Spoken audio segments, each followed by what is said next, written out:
What was that moment where you're like, I'm going to tip this over into doing this for other people and actually turning it into something I can support my family with?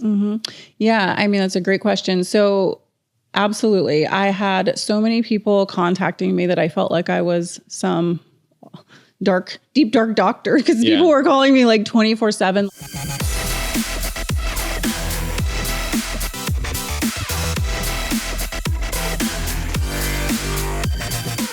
Welcome back to the Lead Lamp Podcast. This week we have Jen Kruba-Couch on the podcast. So I know you're very active in the area. You got your hands in a lot of different things. So first of all, I wanted to thank you for coming on the show and just give us a bit of a background of what you have going on for anyone that isn't familiar with you. Just kind of give us a overview of everything you have. Yeah. Well, thank you first and foremost for inviting me on, you and Kara. And so it's really exciting to be here as part of your group. But yeah, I am a Perry County native girl. So if people don't know where Perry County is, we always get made fun of because it's the country. Yeah. But I grew up here in Central PA. My background is really in medical. I went to school to be a medical assistant and had children. And so when I had children, that really pivoted me into a natural mind space. There were some decisions I made for my children based on some health issues that our family had. So we chose not to vaccinate our children, which I know is very controversial. But when we did that, I knew that as their mother, I had to protect them in every way that I could. So that meant I needed to know their bodies in and out. I needed to keep them strong. And so I was looking into all natural modalities, cloth diapering, of course, nursing, all the things. I home birthed my babies. And that's when I stumbled across essential oils. I'd found homeopathics and herbs, but they just never worked quite like you would expect a modern medicine to work. But when I used essential oils, and for example, if the baby was its temperature was high, and I placed peppermint on its feet, peppermint essential oil, and on its spine, its temperature would become normalized. So I found great results with that, and that pivoted me into this space, not to do it as a business, but I started using another company of essential oils. And then I got into doTERRA, which is the company that I've used for, like 18 years. Yeah. And so, that's what started the whole natural wellness space. And it became a business because other moms were asking me like, prescriptions aren't working for my kids. How are you keeping your children healthy? Yeah. So then I started sharing it, and it actually became a business. And so we have lots of girls in the areas that it's actually their business as well. And that's their full-time career. And it's wonderful. We get to help the community and help other women become empowered to take care of their family. So. Yeah. Now, you had mentioned there, you started out just like, I'm just going to do this for me and my family. Right. But was it something that quickly evolved into like your friends and family seeing you doing that as well? And then you're like, giving them advice. What was that moment where you're like, I'm going to tip this over into doing this for other people and actually turning it into something I can support my family with? Yeah. I mean, that's a great question. So absolutely. I had so many people contacting me that I felt like I was some deep, dark doctor because people were calling me like 24/7, like, oh, my kid has this, rash, they've got this fever, they've got this and that.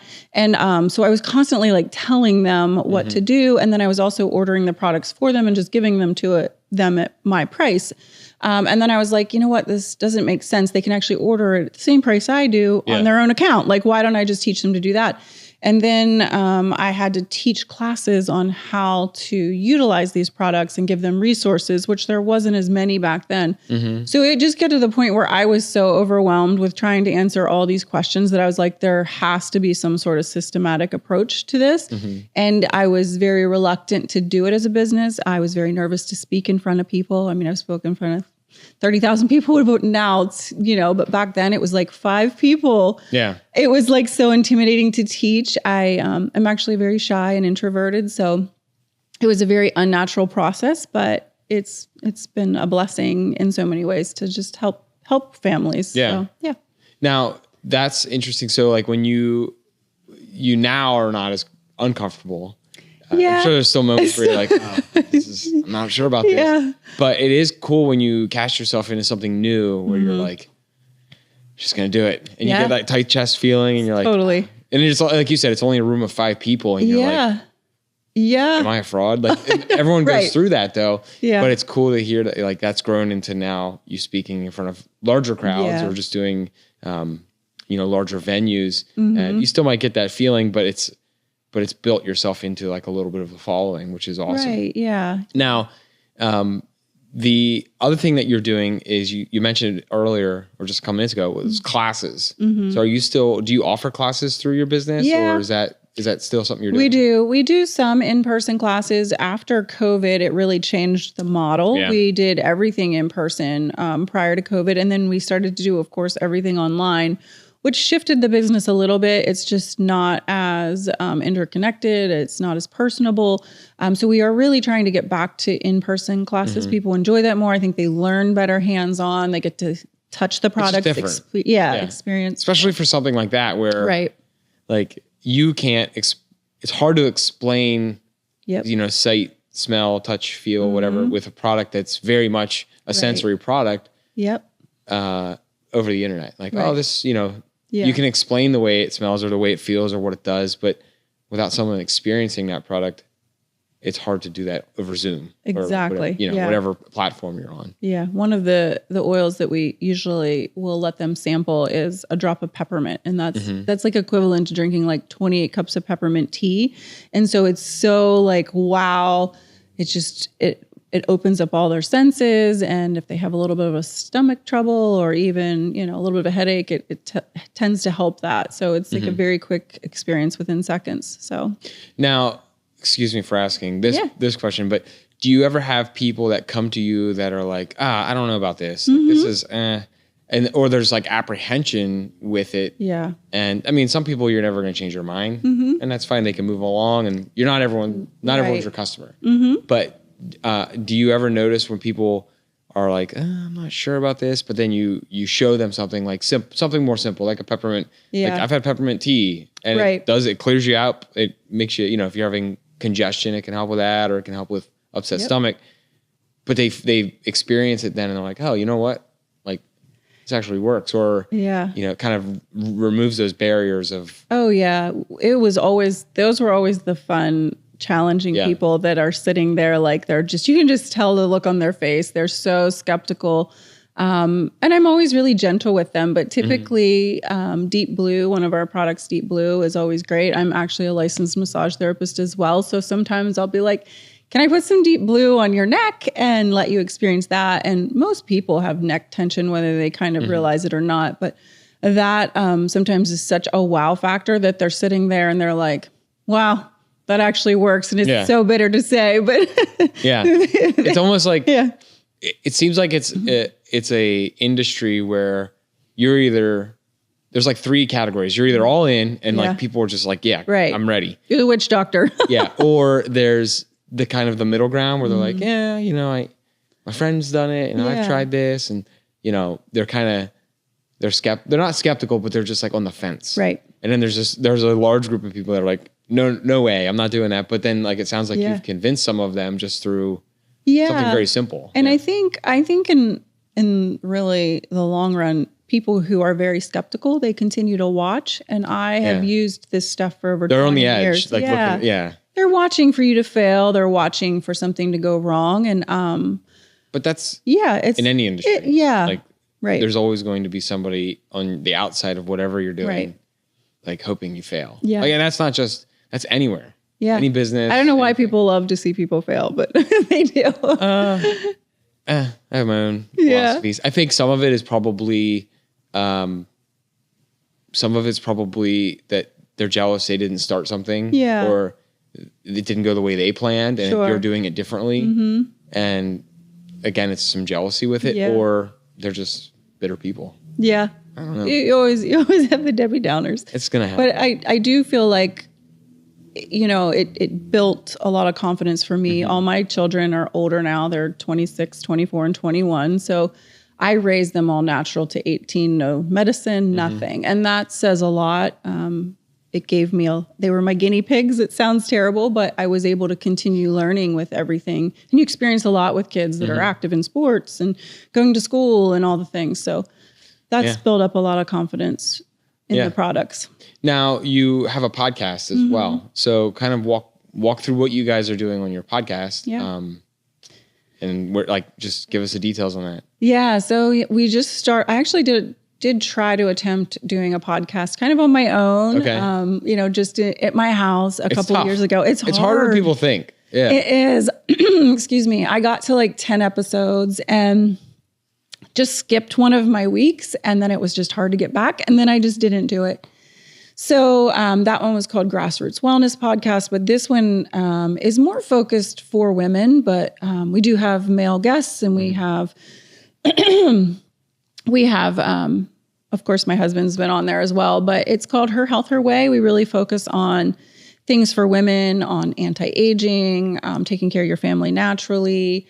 We even do some fun episodes on like hair extensions because I love all things girl. I'm very outdoorsy, but I also love all the girly stuff. So like I'm an archery hunter. So we have a lot of different topics on that, but it's really just focused on empowering women in whatever avenue whatever level they want to take natural wellness and support that and give them the tools that they need. And so that's really where I focus a lot of my teaching now. Yeah.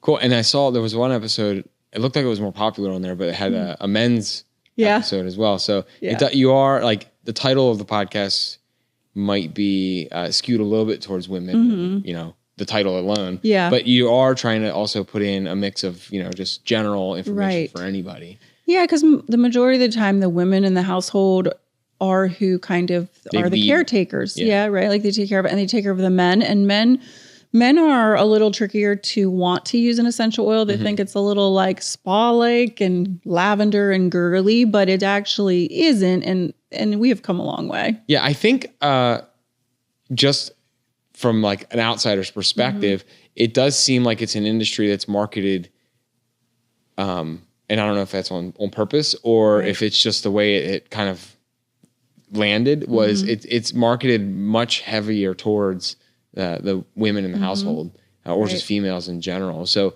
I don't know if that's something that you've noticed where it's like a hard battle to get guys into, essential oils or just home remedies or anything that's like more natural, just natural remedies for anything. But it does seem like it's pretty predominantly female. Yeah, for sure. The majority of the, we call them wellness advocates in doTERRA, probably 90% are women, but some of the most successful ones are men. Huh. So it's really, the men do well. We have a couple. You think, I wonder what the cause of that is. Not the women to men ratio, but like why there's like the smaller percentage of people, but they just go crazy with it. Yeah. I don't know. The men do very well. A lot of times the men also come into the business. So they watch their wives use the products, then maybe share it a little, get their products paid for. And then maybe they're making more than what their products are and they're making some money. Well, that usually gets the men's attention. Yeah. And so many of the women who have risen through the ranks in doTERRA, their husbands have came home from like literally like being attorneys, like it has replaced very big incomes. So there's a huge opportunity there. But the money seems to get the men's attention. Yeah. Huh. Not that they don't love the products, because typically they'll let their wives, put the oils on to help them sleep or, be balanced for stress and pain. They love the Deep Blue line, anything that's for workouts and movement. That tends to really pique their interest in a lot of our supplement lines. Yeah. So. Okay. Now this is a little bit deeper of a question, but so in layman's terms, explain to me, like someone who's not very well versed in this, like something for stress or something for sleep. How does that activate like within my body? If I'm going to say it's for stress, whatever, I'm very stressed, my job, doing whatever, the kids running around. How does that, when it's a topical thing or when, I don't know, is it, maybe it's not topical. Just kind of walk through how some of them, like your main more popular things activate within the body to work.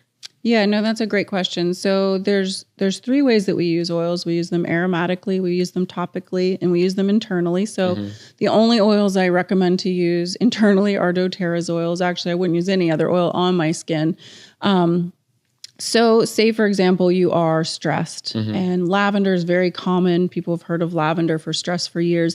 It has a chemical constituent called linalool, and that's very calming to the tissues. Your skin is your biggest organ. You place it on your skin and it actually will absorb into the body. And on the outside of our cells, we have these little receptors, and essential oils clean them off. They calm the body. The linalool will calm the body. The inhalation process, the fastest way to your brain is through that olfactory nerve into the brain. And so when you smell something, it's just like if you were walking down the street and you smelled cinnamon buns, right? And your grandma, maybe when you were 4, always gave you cinnamon buns when you came to, and you knew that smell in her house. And as soon as you smelled that, you immediately relaxed and were like comforted. And like my grandma was this special person. It just calmed your body. That's exactly what like the lavender will do. And the linalool constituent is the primary thing that is going to do that. And so all essential oils have many, many chemical constituents that they're made up of, and they, may work. Frankincense will work neurologically. Wintergreen or our deep blue products have, some camphor and things in it that are going to reduce the inflammation. And so, all of those things, we layer them, we take them internally. We do all kinds of things. They come in different forms. Yeah. That's interesting. So we had another guest on that was talking about something else that was more like metaphysical items as well, or just separate. But it seems like it's almost very similar where, especially if you're doing it in a routine where like your body recognizes the lavender smell as a trigger, then like if you in a routine with it at some point, like, okay, this is relaxing. I can associate this smell with my bedtime routine. I'm getting ready for bed. And it then begins to kick off a process after a while. So while it is also, and you can correct me if I'm wrong, but while it is also physically doing something, it's psychologically also beginning to, especially once it's in a routine, kicking off things where your body's like, oh, it's time for this because I'm experiencing this scent or feeling now. And you can kind of not trick your body into it, but mentally you're getting your body into a routine then with just recognizing these senses. And now it's time to wind down for bed. Yeah. A lot of kids do that. So my middle daughter, she goes to Texas A&M. She's in her 3rd year of veterinary school. So she's almost done and almost there, but some of the things that she's used because she was raised with essential oils is she'll study, and they've actually done actual scientific studies on this, is wild orange and peppermint. You diffuse that while you're studying, and then you also smell that oil while you're taking the test, and the memory recall is real. But there's actual studies in like PubMed, and we have a lot of scientists that do studies. It is working in your body biologically. Like there's actual physical effects that we can, we have a blend called Shinrin Yoku, and one of our family physician doctors, Dr. Riggs, he actually diffused that and watched some of his markers, like his resting heart rate, his blood pressure, and things like that, and actually was able to see them reduce just by diffusing that. So there's actual real things happening health-wise. I mean, I've seen it. I mean, to have 3 kids, they've been exposed to viruses and bacterias over their time. Just going to school. Yeah. And we dealt with some pretty nasty things with some of mine that I wasn't sure if we were going to have to go the medical route, but I always gave their bodies time and supported them with the natural methods to see if their body could heal, because bodies are amazing if you give it what it needs. So we were able to do that.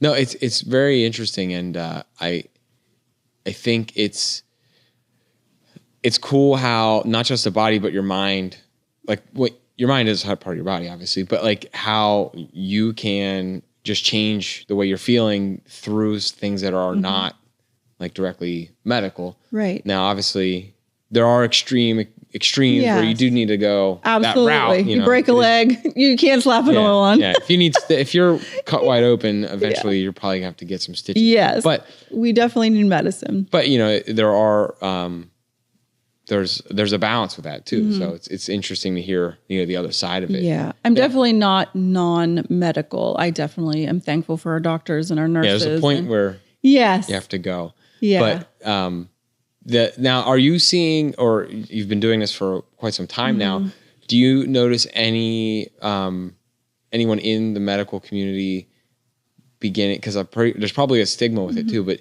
do you notice them beginning to say like, hey, there is something to do with this, whether it's for relaxation or for stress relief or anything like that? Yeah. Is there beginning to be any sort of change in the medical community where it's like, hey, some of this stuff actually like, it's making a big difference. You were saying your family doctor. Yeah, actually. So doTERRA has a whole board of doctors that still practice and they have integrated doTERRA into their practices, but they also help with some of the research and teaching with doTERRA. So and I actually interviewed an RN on my podcast. Her name's Jen as well. And she worked at Hershey Medical, and she talked about all the ways that she was bringing in oils, and she would even be able to talk to the patients about it. And she talked to the other nurses, and they were always using the oils, and they started to get them themselves. So I do believe nurses usually are the first ones that are open to it. We have a lot of medical people in doTERRA just as what we call wellness advocates. And, some have integrated into their practices, and we do see that it seems to be like a complementary medicine to actual, medical medicine. Yeah. Yeah. Interesting. Now I'm going to switch. I'm going to make a hard change here. Yeah. You also have another product that you're working on. Yeah. You want to talk about that? We can. The tallow stuff. Okay. So let's make a hard left turn and talk about a completely different topic. It does have oils in it though. It does. But it's completely different. It's not, I wouldn't group it together because I feel like it's such a different product. But kind of chat about that. Just give us a brief.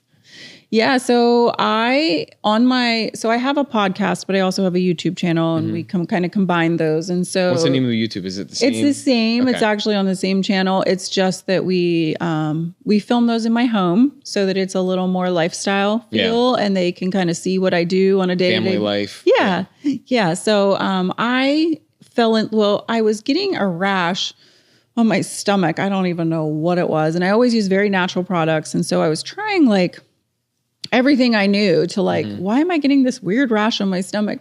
And then I saw that a girl was selling this tallow body butter. And I was like, why would you put fat on your skin? Like, this is the dumbest thing I've ever heard. And I kept seeing her just homemade products. And I contacted her, and I saw she was putting essential oils in it. I was like, if I give you my essential oils, will you make me some with mine? And so she did. And I was amazed. Within 2 weeks, the rash was gone and it never returned. And I was like, there's something to this. So then I started trying to research it, and it's as close to human skin sebum as anything. So, it just absorbs very quickly. It doesn't sit on our skin and not do anything. It's actually absorbing in. So I started. It's not oily or no. I mean, I add some cocoa butter to mine too, so that might give it a little more of that creamy consistency. But no, tallow absorbs in very quickly. It's like the same molecular structure as our skin, so absorbs in, hydrates well. So I was like, I'm always someone who makes my own stuff. A lot of DIYing, that sort of thing. My family has always taught us, we just do things. Yeah. So, I was be a little more self-sustaining. Yeah, exactly.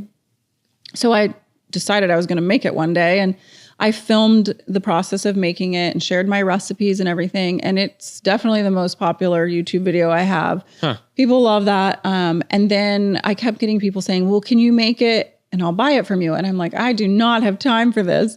And I just kept getting the questions, and I was like, oh, I'll just make a little bit. And then it sells very quickly when I do. And so I've had a lot of fun with it. I like to infuse coffee in it too, because that actually helps with puffiness. And as I'm in my late 40s. So, the puffiness on the face, and you can use it on your face. It doesn't give you breakouts. Is it the caffeine in it, or is it what? Yeah. Is that what helps with puffiness? Yeah. I didn't know if there was something in the coffee or other than the caffeine. Yeah. But it's a long process when you infuse coffee. Actually, I gave you one with coffee. Okay. I gave you a little gift. But I've been making the pumpkin spice, but it's 6 hours. These coffee grounds have to sit in the tallow that's on a double boiler. It's so slow.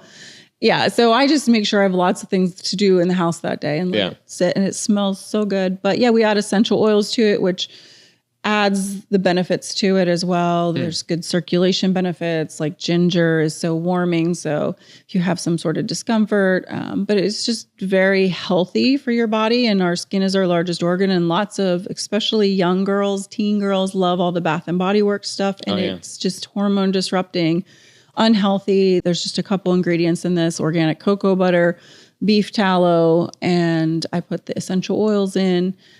So it's a very simple thing to make. I would encourage people to make it on their own. It's not that hard. Or if you don't want to make it on your own, I do sell some. And we're not encouraging this, but it's all food grade products. Like it's all edible. Yeah, it wouldn't hurt you if your 2-year-old licks it. My grandson is 2 and he loves the stuff.